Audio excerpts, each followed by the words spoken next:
Can people promote only one brand at once, or should they promote multiple brands at once? So we've learned this from trial and error, I'd say. But we've done both. Yeah, multiple brands at once. Because brands always usually have a set ad budget spend.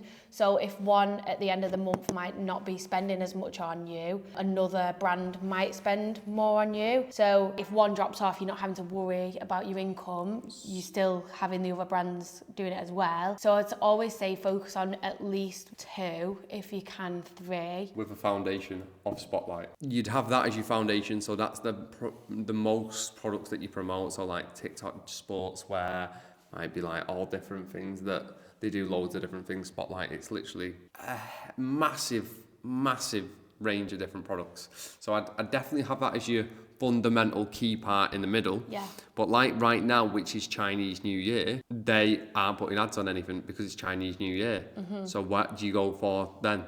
You go for the health and wellness brands, but because people are looking to start looking New year, best. new me. New year, new feeling me. well. Feeling well. And then you'd also use probably like Liv likes to use some stretchy jeans from another UK brand, because Liv knows that they're a UK brand and will put ads on her video at any point. Yeah, it's definitely good to work with multiple brands on it, because they all can put ad spend on you. But when I'm saying work with multiple brands, work with ones that are willing to put ad spend on your videos or work with you on a better deal. Because if you don't necessarily work with one, you could be spending a lot of your time promoting this brand's product that's not going to get you any sales, and you're not gaining anything from it. You'd rather have 8% commission and ad spend than 50% commission and no zero ad spend. Yeah. That's the key thing to understand.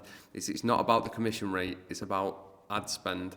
The company puts the ads on your videos for you. Them ads are going to be targeted at people who want to buy that product. So it might be not even your audience that's seen you before. So you're going to get new followers, you're going to get sales, you're going to get all these different things that you haven't got before. And you wouldn't get if you just took the 50%.